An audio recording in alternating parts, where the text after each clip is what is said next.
공동체의 짐을 나눠지라라는 제목으로 말씀을 나누겠습니다. 오늘 성서전과 구약 말씀 여러분 읽어보시면서 좀 어떠셨습니까? 17장 15절부터 29절까지 말씀인데 이 말씀이 딱 그 이야기만 있는 게 아니고 이 단락이 좀 깁니다. 앞에 17장 앞부분, 16장 이렇게 쭉 읽었어야 돼요. 그러니까 만약에 이걸 1시간짜리 드라마로 치면 오늘 성서전과 본문은 마지막 한 20분 정도 되는 분량 이렇게 보시면 됩니다. 다윗 왕의 에피소드인데 다윗 왕의 에피소드가 사무엘 상부터 시작해서 쭉 계속 나오잖아요. 나오는 데 있어서 한 아주 중요한 그런 에피소드인데 그 에피소드의 이야기의 한 부분이에요. 그러니까 이렇게 한 부분만 딱 떼었다는 것은 여기서 주려고 하는 의미가 있을 겁니다. 이제 그거를 발견을 해야 되는데 근데 이제 앞부분부터 쭉 읽어가셔야 사실 재미가 있고 스토리를 좀 아셔야지만 이 스토리를 볼 수가 있어요. 그래서 뭐 아실 수도 있는데 오늘 제가 그 얘기를 나누면서 얘기를 좀 더 진행하려고 해요.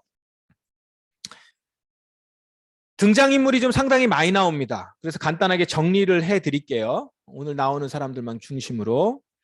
다윗 왕이 세워져 다윗 왕 시대입니다. 다윗 왕 시대에 한참 시간이 지났는데 이제 그 아들 압살롬이 있었죠. 그 아들 압살롬이 다윗 왕의 그 아버지의 지금 그 정치와 아버지가 다스리는 것에 대해서 반역을 했어요. 그 아버지가 아직 건재하고 아직 왕위가 있는데 압살롬이 좀 외모도 그렇고 여러 가지로 뛰어난 면이 자기가 있다는 걸 알고 옆에서 막 부추겼는지 어떻게 했는지 해서 아버지를 없애고 자기가 왕이 되겠다 이제 이렇게 반역을 하는 거죠. 쿠데타를 지금 일으키겠다고 하는 상황입니다. 그런 상황인데 이제 여기에 누가 나오냐면 아히도벨이라는 인물이 나옵니다. 아히도벨이라는 인물은 이 사람은 전략가입니다. 이 사람이 아주 뛰어난 전략가예요. 당대 최고의 전략가. 이 삼국지로 보면은 삼국지의 제갈량 같은 인물이었습니다. 제갈공명 같은 그런 인물인데 아주 뛰어난 전략가였고 원래는 다윗의 책략가, 다윗의 모사로 있었습니다. 그랬겠죠. 다윗 왕이 있었으니까 그 밑에 있었습니다. 그런데 아마 이렇게 딱 재보니까 이 다윗은 오래 갈지 못할 것 같았나 보죠. 그래서 이제 압살롬에게로 이렇게 가요. 그러니까 그가 책략이 아주 뛰어나서 전쟁이나 정책 등을 아주 성공적으로 이뤘기 때문에 다윗에게 있어서는 아주 든든한 신하였는데 그가 이제 반역을 일으키는 압살롬에게로 붙습니다. 아니면 압살롬을 이렇게 부추겼는지 모르겠어요. 그래서 압살롬의 이제 그 책략가가 돼요. 자 보세요. 다윗 왕의 상황을 다 알고 있고 다윗의 전략도 다 자기가 세웠고 그랬던 사람이 지금 압살롬에게 갔어요. 그러니까 압살롬 입장에서는 천군만마를 얻은 것 같겠죠. 그리고 다윗 진영에서는 매우 어려운 상황, 힘든 상황이 지금 불리한 상황이 된 겁니다. 그리고 예상대로 다윗은 정말로 큰 공경에 처합니다. 거의 죽을 위기까지 이제 가요. 그래서 이제 거의 끝나갑니다. 다윗 왕조가 완전히 무너지는 것 같고 이렇게 막 그 궁에서부터도 도망가거든요. 위태로운 상황까지 갑니다. 그리고 압살롬이 지금 궁을 차지하고 있는 그런 상황이에요. 거의 뭐 끝난 거나 다름이 없는 그런 상황인데 아직까지 다윗을 처단하지 못했어요. 그래서 이제 마지막으로 다윗을 죽여야겠다. 다윗을 죽이는 마지막 이제 전략 그 부분을 아히도벨이 이제 실행을 하려고 하는 상황이에요. 그런 상황에서 있었는데 다윗 왕 진영에는 뭐 책략가가 한 명만 있었겠습니까? 또 있었습니다. 그 사람이 누구였냐면 오늘 나오는 후세입니다. 후세라는 사람이 나와요. 이 후세가 다윗에게 이런 계획을 세웁니다. 자신이 압살롬 진영으로 들어가겠다는 거예요. 뭐 하는 거죠? 위장 전향을 하는 거죠. 그래서 압살롬 부하로 책략을 말하는 것처럼 하면서 압살롬의 부하로 들어가서 책략을 막 자기가 얘기를 하는 거야. 다윗을 물리치려면 어떻게 해야 되는지 얘기하면서 사실은 교묘하게 다윗을 살릴 수 있는 계략을 조언하겠다 이제 이렇게 된 거죠. 그리고 그 다음에 그 얘기를 다 또 다윗에게 다 전달을 해요. 압살롬 진영의 전략을 또 갖다가 몰래 전달해서 여기서 피해야 되고 이때는 이쪽으로 가야 되고 이제 이런 것들을 전하는 스파이 역할을 하는 거예요. 원래 책략가는 이런 거 안 하는데 스파이 역할을 하겠다는 겁니다. 그러니까 전략가가 지금 몸을 던진 거죠. 후세는 성공적으로 위장 전향을 합니다. 이제 아까 말씀드렸죠. 아히도벨이 다윗 진영을 완전히 몰살시킬 마지막 전략을 세웠습니다. 실행만 옮기면 이제 끝나는 거예요. 그러면 이제 압살롬 왕가가 됩니다. 그런데 이 실행을 옮기려고 아히도벨이 압살롬에게 제안을 딱 했는데 압살롬이 왠지 그날 후세 이야기, 후세 책략가 이야기를 좀 들어봐야겠다라고 하는 거예요. 그래서 후세를 부릅니다. 이게 후세는 그 이야기를 들어보니까 어때요? 다윗은 완전히 죽게 생겼죠. 그러니까 이것을 다른 말로 해서 바꿉니다. 지금 가시면 안 됩니다. 지금 나가서 다윗을 치면 다윗을 치는 것이 아니라 오히려 우리가 불리합니다. 이제 이러면서 못 나가게 이렇게 막는 거죠. 그래서 그렇게 했죠. 아히도벨은 지금 나가자라고 얘기했고 지금 가서 다윗을 치자라고 했고 후세는 지금 나가면 큰일 난다 얘기를 했는데 압살롬이 후세 이야기를 듣습니다. 후세의 그 책략을 택해요. 자, 그리고 이것을 다윗 진영에 전합니다. 자, 그 다음에 여기서부터가 그 다음 이야기서부터가 오늘 본문이에요. 성서정과에. 그 이야기를 알고 여기까지 오면은 더 재밌었을 것 같기는 합니다. 다윗에게 두 제사장이 있었습니다. 그 사람이 사독과 아비아달인데 그 두 아들이 아히마아스하고 요나단입니다. 여기서 이거 요나단은 그 아비아달의 제상 요나단이에요. 사울왕의 아들이 아니고 동명이인이죠. 이 두 아들이 제사장의 아들들이에요. 그러니까 사실 제사장들인데 지금 뭘 하는 거냐면 스파이로 가요. 그래서 압살롬 진영하고 다윗 진영 경계에 숨어서 왔다 갔다 하면서 입수한 정보를 다윗에게 보고하는 역할을 합니다. 첩보원 역할을 해요. 근데 이 두 사람이 그래서 후세가 이 아히마아스하고 요나단에게 이 결정적인 어떤 얘기를 전달을 하고 그걸 이제 다윗 진영에 갖다 주고 이제 이런 일을 해야 되는데 이 두 사람이 압살롬에게 들킵니다. 압살롬의 사람에게. 여기 보면 그 두 사람의 신분을 눈치챈 사람을 청년이라고 나오죠. 청년인가 아마 젊은이 이렇게 나올 겁니다. 이 청년이라고 하는데 아마 이 사람도 정보원이겠죠. 그 당시 정보원들이 있었겠죠. 예. 뭐 지금만 있는 게 아니에요. 첩보원, 정보원들이 있었을 겁니다. 이 정보원이 눈치를 챈 거예요. 그래서 압살롬에게 스파이가 있다. 상황을 제보하고 압살롬은 이들을 잡아오도록 사람을 보냅니다. 아히마아스하고 요나단이 자신들의 정체가 발각된 것을 알게 돼요. 도청을 당했다. 아니 뭐가 있다. 막 움직임이 수상하다. 이러니까 이제 또 숨었죠. 한 집에 숨어 들어갑니다. 아직 이때는 압살롬 진영에 있었던 그 집이었던 것 같기도 하고 그 경계에 있었으니까. 그 집에서 이 둘을 받아줘요. 그리고 문제가 있고 지금 위기에 처했다는 걸 알고 그 집에 있었던 그 집 아내예요. 아내가 여인이 그들을 숨겨주죠. 숨겨주고 압살롬의 사람들이 그 집을 찾아왔을 때 다른 곳으로 갔다라고 하면서 거짓 정보를 흘려서 살려줍니다. 이게 오늘 이야기예요. 그래서 못 잡아요. 스파이도 못 잡고 이런 상황입니다.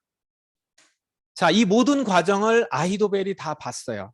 딱 보니까 뭐가 나오죠? 결과가 나오는 거예요. 예견이 되는 겁니다. 이 정도 상황을 보면 아히도벨 정도의 책략가라고 하면 결과가 다 보이거든요. 보니까 압살롬의 쿠데타는 실패하겠구나. 즉 자신의 책략이 실패했다는 얘기죠. 그래서 어떻게 하죠? 아히도벨은 집으로 가서 죽음을 택합니다. 다 정리를 하고 죽어요. 결국은 압살롬이 죽으면 자기도 반역자로 죽게 될 게 뻔하니까 스스로 목숨을 끊는 거죠. 그래서 아히도벨이 끝납니다. 자, 그게 오늘 이야기잖아요. 오늘 얘기 거기까지거든요. 자, 오늘 내용에서 보여주려고 하는 게 이겁니다. 다윗은 지금 아주 어려운 상황에 처해요. 전세는 이미 압살롬에게 기울었고 압살롬은 승리가 확실해 보입니다. 아히도벨이라고 하는 당대 최고의 책략가가 이 모든 것을 주도해서 진행을 해왔기 때문에 이미 압살롬의 승리는 분명한 것이었어요. 그러나 어떻죠? 하나님은 이 아히도벨의 책략처럼 압살롬의 의도대로 그렇게 되지 않게 다윗의 자리를 지키십니다. 하나님이 지키시니까 어쩔 수 없는 거죠.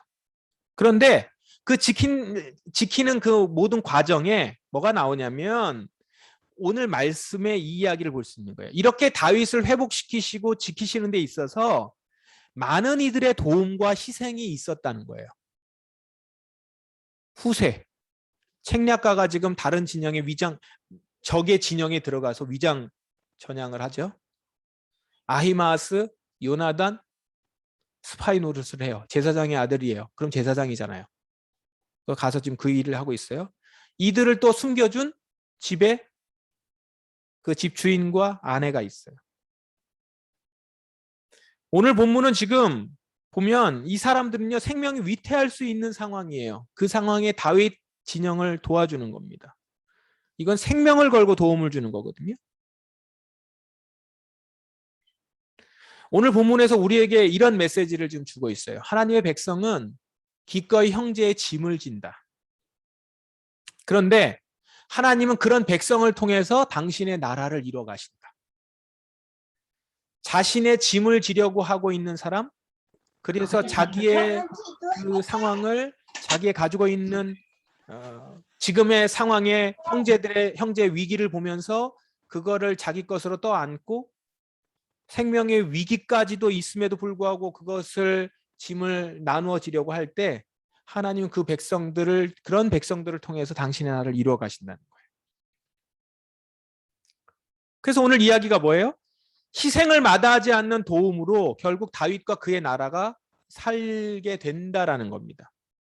여기에는 하나님께서 다윗을 지키시기로 하신 계획이 있었고 그 일이 있었습니다. 이게 하나님의 일이죠. 하나님의 선교입니다. 하나님의 역사예요. 근데 그 하나님의 역사를 누구를 통해서 이루신다고요? 기꺼이 그 희생을 감수하고 대신하려고 하는, 형제의 짐을 지려고 하는 그런 사람들을 통해서 후세와 아히마아스와 요나단과 그를 숨겨뒀던 사람들을 통해서 일을 이루신다는 거예요. 자, 다윗 왕조는 그냥 하나의 왕조가 아니에요. 이 왕조는 하나님께서 계획하시고 이 왕조에서 누가 나와요? 메시아가 나옵니다. 이 말은 곧 메시아는 하나님의 도우심, 그의 나라를 소망하는 당신의 사람들의 희생을 통해서 이루어진다는 것이죠. 나온다는 겁니다. 메시아가 어떻게 나오게 됐어요? 메시아가 어떤 왕조에서 나와요?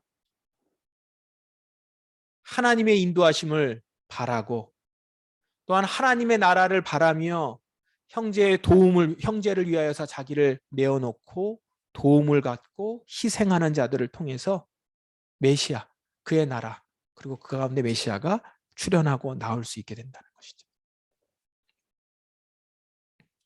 오늘 사무엘 하에서 보여주고 있는 말씀이 우리에게 보여주고 우리에게 나타내주고 있는 교훈은 바로 그것입니다. 하나님은 당신의 백성을 통해서 당신의 나라를 이루어 가세요. 근데 그 백성은 다른 사람의 그리고 형제의 짐을, 형제의 위기를 함께하며 그 짐을 지려고 하는, 희생하는 자, 자기 거를 내어놓는 자, 대신 짐을 지는 자. 이게 뭐예요? 대속이거든요. 대신 짐을 진다. 그런 자들을 통하여서 하나님의 일을 이루신다. 하나님의 나라, 하나님 나라의 원리예요. 그래서 이것을 구속사라고 하죠. 하나님의 역사를 구속사라고 해요. 근데 그 구속사의 핵심에는 대속이 있어요. 대신 지는 그 사랑이 있단 말이죠. 그 사랑으로 하나님의 역사가 이루어져요. 자, 이 관점을 가지고 오늘 갈라디아서 말씀을 보십시다. 6장이에요. 갈라디아 말씀은 바로 교회 공동체가 주님을 세우시는 데 있어서 교회 공동체에 서로의 섬김과 헌신을 통해서 공동체를 주님께서 세우신다, 이루신다라는 것들을 보여주는데 이런 거죠. 사무엘하를 보면 다윗 왕조가 많은 이들의 섬김과 헌신을 통해서 이루어졌듯이 교회 공동체도 이렇게 사랑과 헌신의 섬김을 통해서 세워진다라는 거예요. 그걸 우리가 지금 지난주부터 해서 쭉 계속 보고 있습니다. 그 관점을 가지고 보고 있어요. 지난주일 말씀도 기억하세요? 공동체를 통해서 공동체가 세워지면서 우리의 구원이 완성되어 가요. 우리를 부르셨는데 어디로 부르셨어요? 공동체로 부르셨어요. 우리의 정체성은 공동체 가운데 있습니다. 지체 한 사람 한 사람으로 그 한 사람 한 사람이 세워지면서 교회가 세워지고 그 지체가 자기 단독으로 움직이는 것이 아니라 함께 어우러지면서 그리고 서로를 도우면서 몸이 세워지면서 자신도 세워지는 구원이 완성되는 일들의 공동체 가운데 이루어진다는 것이죠. 그럼 여기 뭐가 필요하다고요? 이 지체가 다른 지체를 돕고 섬기고 희생하는데. 자, 그 얘기를 오늘 갈라디아서 말씀에서 보는 거예요. 어떻게 세워지는지 한번 보십시다. 1절부터 5절까지를 제가 먼저 적어놨어요. 10절까지인데 하나하나 쭉 보면서 제가 말씀을 드리려고 해요. 뭐가 나오냐면 1절에 여러분 가운데 죄 지은 사람이 있거든 신령함을 지닌 여러분이 온유한 마음으로 그를 바로잡아야 합니다. 여기서 신령함을 지닌이라고 나오죠.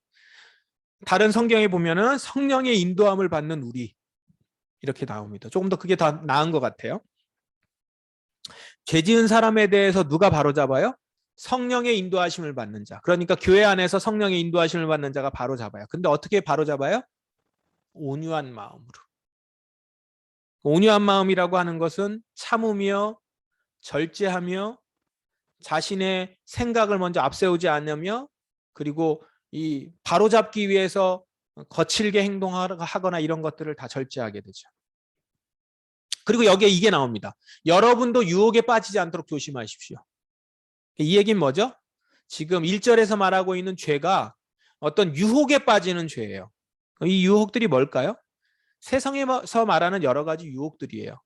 세상에서 맞다고 하고 옳다고 하고 이게 좋다고 하는 그런 얘기들, 그런 원리들, 그런 생각들, 사상들이죠. 근데 하나님 나라의 의로움은 아닌 거죠.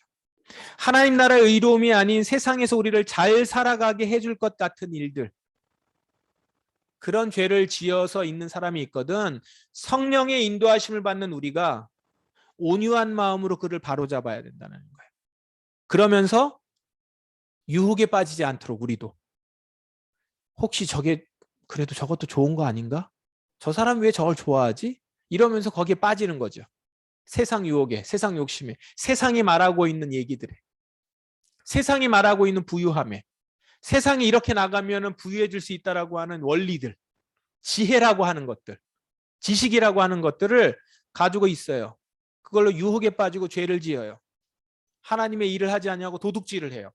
도둑질이 뭔지는 제가 주일날 말씀을 더 나누겠습니다만, 그런 여러 가지 유혹들 가운데 있는 그들에게 신령한 우리가, 성령의 인도함을 받는 우리가 온유한 마음으로 바로잡아야 하는데 거기에 우리도 유혹에 빠지지 않도록 해야 된다는 것이죠. 언제나 조심해야 된다는 거예요.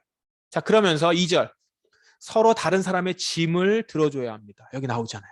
서로 다른 사람의 짐을, 여기서 짐이라고 하는 것은 무거운 어려운 일을 말합니다. 그런 어려운 일들을, 어려움을 나 몰라라 하지 않고 서로 들어줘야 돼요. 그게 서로 지체라는 것이고 공동체는 그런 존재라는 겁니다. 그게 그리스도의 법을 이루어가는 길이래요. 우리가 지난번에 공정사회 얘기하면서 공정에 대해서 얘기하면서 이렇게 얘기했죠. 자기 짐은 자기가 지는 거야. 다 그런 짐을 질 만한 이유가 있으니까 짐이 있지. 누가 너보고 그렇게 살을 해? 뭐 이제 이러면서 우리는 그렇게 얘기한단 말이죠. 자기가 지금 하는 건 자기 능력이라고 얘기하고 있는 이 시대인데 그리스도의 법은 어떻게 이룬다고요? 다른 사람의 짐과 어려움을 들어주고 나누어지는 자라는 것이죠. 공동체는 그렇게 이루어진대요. 우리 공동체요. 어떤 지체가 무거운 짐을 지고 있어요? 마음의 짐, 실제적으로 육체의 짐, 경제적인 짐, 건강의 짐, 여러 가지 짐들이 가지고 있어요. 그냥 걱정만 해주는 것이 아니라 그 짐을 나눠지는 자들이 공동체라는 거예요. 그게 그리스도의 법을 이루어가는 것이라는 거죠. 그런데 3절 그러면서도 3절, 4절 쭉 보면 아무것도 아닌 사람이 무엇이나 된 것처럼 행동하고 자기를 속이는 일인데 자기를 다른 사람과 비교하지 말고 사람은 저마다 자기를 살펴야 된다. 그러면 자랑할 일이 자기에게만 있을 것입니다. 사람은 저마다 자기 일에 책임을 져야 합니다. 여기에서 사람의 짐을 쥐어주면서 위태한 자를 돕는 것으로 교회를 세우고요. 자기 일에 책임을 다하면서 자기만 열심히 하는 것이 아니라 남의 일까지 돌아보는 모습으로 서로의 일을 돌아보되 남의 일도 감당할 수 있는 넉넉함으로 가라는 것이죠.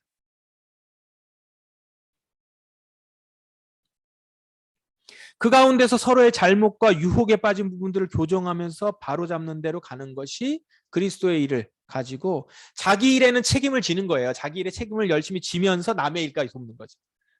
이거 잘 보셔야 됩니다. 남의 짐 진다고 자기 책임 안 하는 사람들이 또 있어요. 그게 아니고 자기 책임을 하면서 남의 짐을 들어주는 사람이 진짜죠. 네. 사무엘하에 오늘 나와 있는 이 후세라든가 책략가 후세라든가 거기에 나와 있는 그 같이 스파이 일을 했었던 사람들의 그 모습을 한번 보세요.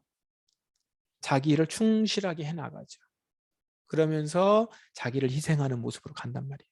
우리 예수님이 그러셨죠. 자기 일을 끝까지 감당함으로 충성하셨어요. 자, 이렇게 말씀을 하다가 이런 말씀 가운데 공동체를 세우는 가운데 한 가지 따로 짚고 넘어가는 말이 중간에 나옵니다. 6절인데요. 공동체를 세우는 가운데 가르치는 자의 위치에 있는 이들에 대한 내용이에요. 가르침을 배우는 사람은 가르치는 사람과 모든 좋은 것을 나눠야 합니다. 중간에 탁 나와요. 이런 것이죠. 공동체가 서로 세워가는데 우리가 지체 이런 얘기를 하니까 서로 어떤 그 위치상에서 평등한 위치로 같은 위치에서 이렇게 서로를 돕는 것으로 이렇게 보여요. 모두가 다 그렇습니다. 서로가 지체니까요. 자기 역할이 있는 거예요. 그렇게 서로 세우는 일을 하면서 모두가 다 하나같이 중요한 위치에 있어요. 그런데 역할 면에서 우선적으로 거론되는 직책이 있습니다. 그게 뭐냐면 바로 말씀을 가르치는 자들이에요. 우리 에베소서에서도 나오죠. 사도와 그다음에 선지자와 그리고 전도하는 자, 복음을 증거하는 자와 그리고 목사와 교사가 나오거든요. 말씀을 가르치는 자가 오늘 갈라디아서에서 나와요. 여기서 이 가르침은요, 단지 지식 전달하는 선생이 아니라 교회 공동체의 몸을 건강하게 만들어가는 그런 지침을 가르치는 자들이죠. 그러니까 말씀을 가르치는 자예요. 그냥 가르치는 것이 아니라 하나님의 말씀을 가르치는 자. 자, 이 사람들이 뭘 하죠? 교회의 몸을 만들어가는 데 있어서 질서를 잡아주고 균형을 잡아줍니다. 우리가 운동을 할 때도 운동을 할 때 어느 한 곳만 막 열심히 한다고 해서 몸이 좋아지는 게 아니죠. 균형 잡히게 건강하게 가야 되고 잘 도울 수 있어야 되고 어떻게 걸음걸이를 해야지만 건강해지고 그런 게 있는 것처럼 이런 것들을 잘 조율을 해주고 건강하게 하는 일들이 가르치는 사람이 하는 거죠. 그래서 우선적입니다. 교회에서 가르치는 위치에 있는 교육자들을 중요하게 여겨야 하는 것은 바로 이런 이유 때문에 그렇습니다. 뭐 하나님의 대리인이거나 특별한 종이거나 뭐 신분의 높음 그런 것 때문이 아니라 가르치는 일이 잘 돼야 몸이 건강한 성장을 이룰 수 있기 때문에 중요한 것이에요. 중요하다고 해서 다 이유가 같은 게 아니에요. 이런 이유로 중요한 겁니다.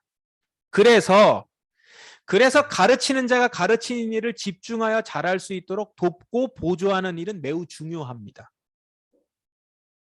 그래서 좋은 것을 같이 나눠야 하고 좋은 것을 우선적으로 나누는 일들에 생각을 해야 돼서 따로 이렇게 말씀이 여기 이렇게 나와 있죠. 좋은 것을 함께 나눈다는 것은 그만큼 공동체를 사랑하고 그 한 사람 한 사람이 공동체가 잘 섰으면 하는 마음의 표현이 될 것입니다. 제가 이 말씀을 보는데 이 성경이 생각나더라고요. 사사기 보면요. 이스라엘이 점점 이렇게 타락해 가고 있음을 보여주는 거예요. 사사기 말씀을 보면 점점 이스라엘이 타락해 가거든요. 사사기는 사사가 주인공처럼 나오지만 더 큰 주제는 이스라엘 백성들이 점점 더 타락해 나간다는 거예요. 그래서 삼손 시대에는 정말 많이 타락했거든요. 삼손도 타락했잖아요. 그러니까 사사조차도 타락했다는 거예요. 그 얘기를 하고 있는데 그 이야기로 사사기가 끝나는 것이 아니라 사사기 뒷부분에 부록처럼 나오는 얘기가 있어요. 그게 뭐냐면 레위인 얘기가 나옵니다.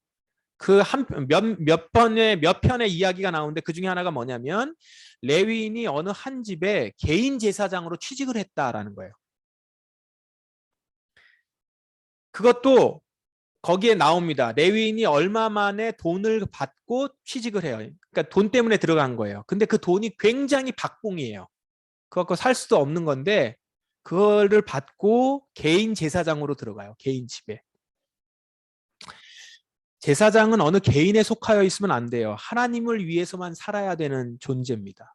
그래서 그렇게 하려면 이스라엘 백성들이 레위인이 하나님을 그리고 성전을 잘 섬길 수 있도록 그 일만 잘할 수 있도록 도와야 된다라는 것이 율법의 말씀이에요. 레위인은 하나님의 일만을 전문적으로 할 수 있도록 다른 지파의 사람들은 레위인들과 제사장을 도와야 된다라는 거예요. 근데 지금 뭐 어떻게 된 거죠? 그게 안 된 거예요. 레위인이 먹고 살 수가 없게 된 거죠. 그러니까 이스라엘 다른 지파가 레위인을 제대로 돌보지 않은 거예요. 좋은 것을 나누지 않은 겁니다. 그러니까 레위인들이 생계를 위해서 개인 집에 취직하는 어처구니 없는 상황이 된 거죠. 그렇게 레위인이 타락하고 타락한 제사장들의 가르침 또한 이미 건강하지 않고 그러니 이스라엘 공동체는 또 더 악화될 것이고 가르침을 받지 못했으니까 더 악화됐으니까 레위인들은 또 먹고 살기 어렵고 이 악순환이 계속되면서 사사기 시대에 암울한 시대로 간다라는 게 사사기의 마지막 부분의 이야기예요. 이 장면을 통해서 사사기가 보여주려고 하는 게 이겁니다. 이스라엘이 망하게 된 데는 이렇게 가르치는 자들이 온전하게 서지 못하였기 때문이다 라는 걸 고발해요. 그런데 거기에는 이것도 들어있는 거예요. 공동체는 가르치는 자가 잘 가르쳐야 하고 배우는 자는 가르치는 자를 존중해서 그가 그 일을 잘할 수 있도록 제반사항을 받쳐줘야 된다. 그러지 못해서 이런 일들이 발생했다라는 두 가지 고발을 그곳에서 하고 있어요. 자, 이런 이야기들을 보면 공동체를 세워가는 데 있어서 가르침을 배우는 사람은 가르치는 사람과 모든 좋은 것을 나눠야 합니다. 라고 하는 것이 이 말씀 가운데서 아주 중요하게 우리에게 다뤄지는 것이죠. 공동체에는 그래서 서로 지체들이 섬기는 일들과 가르치는 자와 배우는 자가 함께 자기의 역할들을 잘 감당할 수 있게 서로 보조를 맞추고 도와주는 일들, 그 일들이 이루어질 때 공동체는 건강하게 된다는 겁니다. 자, 말씀을 계속 보십시다. 10절까지니까. 우리가 지금 하는 모든 일은 심은 대로 거둔다는 아주 기본적이면서 분명한 원리가 7절부터 나와요. 스스로 속이지 말래요. 하나님을 속일 수는 없다는 거예요. 하나님을 속이지 못하는 것은 결국은 나도 속일 수 없는 것이고 사람은요 자기가 심은 대로 거둘 거라는 거죠. 변명하거나 무슨 이야기를 해도 심은 대로 거둔다는 겁니다. 이 분명한 원리가 있어요. 이거는요 속이지 않고 자기 심은 대로 열심히 심고 열심히 심는 사람들에게 있어서는 복음이죠. 이 말씀이 여러분 모두에게 복음이 되기를 바랍니다. 뒤에 말씀이 뭐죠? 자기 욕망대로 심는 사람은 육체대로 썩을 것을 거둘 것이고 예수님이 말씀하셨던 지난주일 말씀 기억하세요? 썩을 양식을 위해서 살지 말라는 거잖아요. 지금 그 얘기입니다. 자기 육체 욕망대로 심는 사람은 육체대로 썩을 것을 거둘 거고 성령의 뜻을 따라서 심는 사람은 성령으로부터 영원한 생명을 거둘 거라는 거예요. 그런데 자 지금 왜 이 얘기가 나올까요? 왜 자기가 심은 대로 거둘 것이라는 얘기를 했을까요? 지금 보일 때는 심은 대로 거둘 수 없는 것처럼 보여요. 육체의 욕망대로 심었는데 마치 썩을 거를 거두는 게 아니라 아주 좋은 거를 거두는 것처럼 보일 수도 있다는 거예요. 잠깐은. 성령의 뜻을 따라 심었는데 영원한 생명으로 나타나지 않는 것처럼 보여서 약간 실망하거나 낙심할 수 있다는 거예요. 그런데 9절 말씀. 선한 일을 하다가 그 일을 하다가 너희들 낙심하지 말라. 낙심하지 말라는 거예요. 성령을 따라 심는 것은 영원한 생명으로 거두게 됩니다. 때가 이르면 영원한 생명을 거둘 것이므로 포기하지 말아야 합니다. 그러므로 여러분 지금 성령의 뜻을 따라 심으려고 애를 쓰며 심고 있는 여러분들 말씀을 따라서 심으려고 하세요? 그런데 뭔가 잘 보이지 않는 것 같고 의심스러우세요? 여러분 선한 일을 하다가 낙심하지 마십시오. 때가 이르면 영원한 생명을 거두게 될 것입니다. 주님이 말씀하셨어요. 하나님의 원리입니다.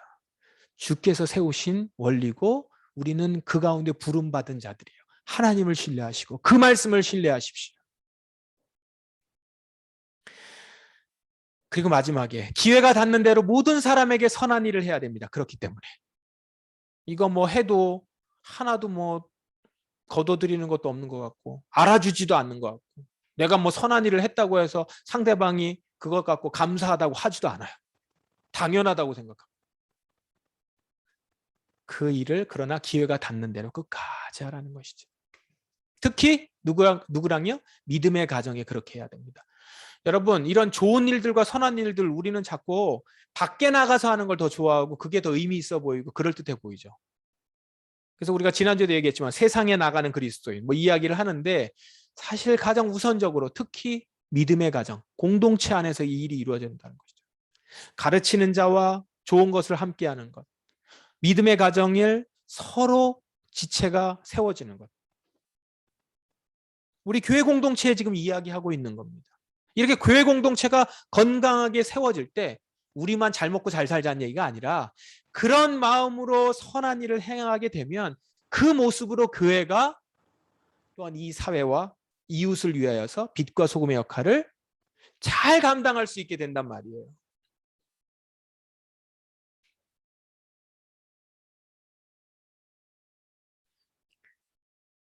공동체는 그리스도의 몸입니다. 그리고 우리예요. 공동체가 잘한다는 건 내가 잘한다는 것이고요.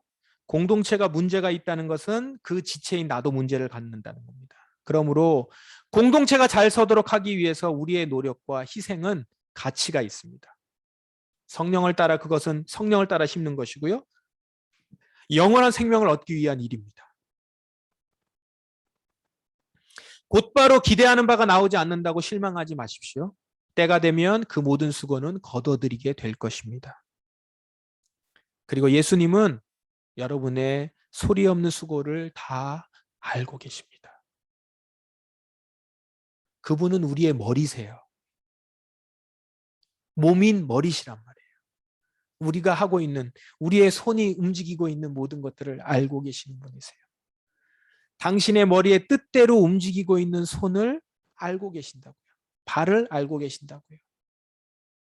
생각을 알고 계신다고요. 다윗의 공동체는 공동체를 위해 마음과 몸을 바치는 사람들이 많았습니다. 하나님이 공동체를 살리시겠다고 할 때 그 공동체를 위해 세울 사람들이 많았던 겁니다. 그래서 하나님이 쓰신 거예요. 이 사람도 쓰시고 저 사람도 쓰시고. 그 사람들은 한 사람 한 사람 목숨을 걸고 다윗 왕을 돕습니다. 그리고 다윗 왕은 왕가는 재건되죠. 그렇게 희생과 사랑과 믿음으로 세워갔었던 그곳에서 메시아가 나옵니다. 갈라디아에서의 말씀은 주님께서 세우신 또 하나의 공동체입니다. 다윗 왕가를 세우시듯이 주님은 교회를 세우십니다. 이 오늘 갈라디아에서의 말씀은 그렇게 교회를 세워가는데 한 사람 한 사람 이곳을 위하여서 희생할 자들을 찾고 계신다는 것이죠.